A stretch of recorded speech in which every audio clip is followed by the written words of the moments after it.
Almost everyone knows that Holland lies below sea level. So why is it that Holland is not just flushed over by the sea and becomes the new Atlantis? That's because the Dutch people has become experts in fighting the water and holding it back with man-made buildings such as dams.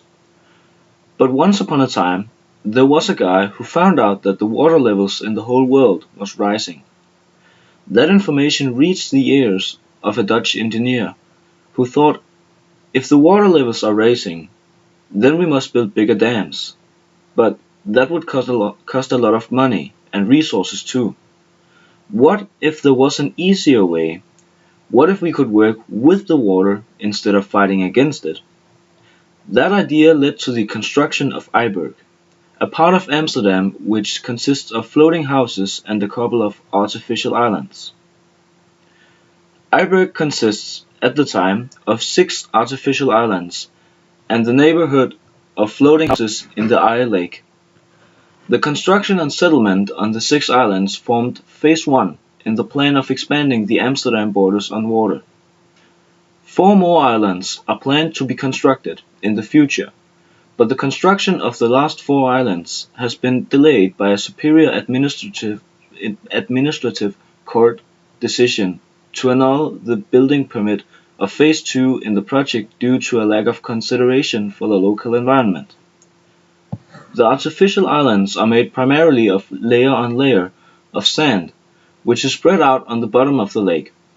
This continues until the height of the sand is 18 feet above sea level.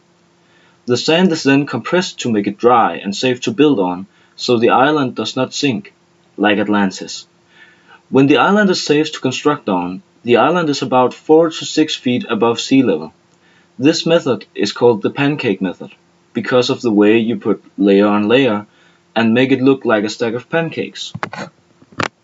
In addition to these 6 islands, 150 floating homes have been built in a dry dock 30 miles from IJburg. These steel and concrete buildings are floating in the lake. How, you may ask? The reason for the house's ability to float is the Archimedean principle.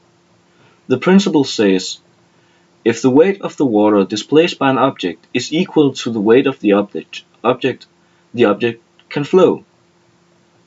The houses are built on hollow concrete blocks that also works as basements in the houses. The good thing about concrete is that it does not corrode in water and therefore doesn't need to be replaced, like we see with the wooden poles beneath Venice. The backside with floating houses are that you need to build the concrete block after which furniture you want to place in the house, and after that you cannot move the furniture. If you do, your house will be crooked, like this one. The houses are attached to poles drilled into the bottom of the lake, to ensure that they do not move because of the water's movement.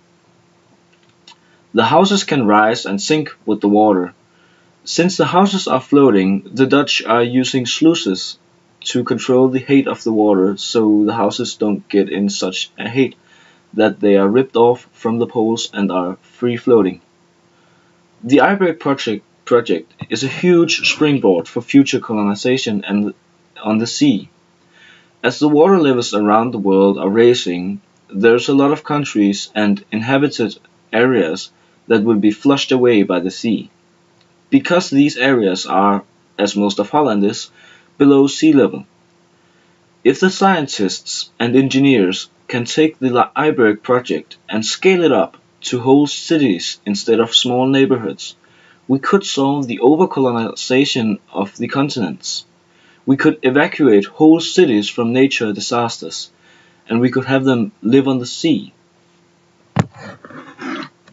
So, IJburg is a great example of the Dutch ability of working with the nature. The engineering and math behind the IJburg project is amazing. In less than 30 years, they have made 6 islands ready to be used for apartments and offices, and they are not done yet. This is just the beginning of a bright future, where the whole world could cooperate with the nature to evolve and settle on new areas, for example on the sea. And that would make a lot of things easier. So, we should all do like the Dutch. We should begin expanding our borders and sea.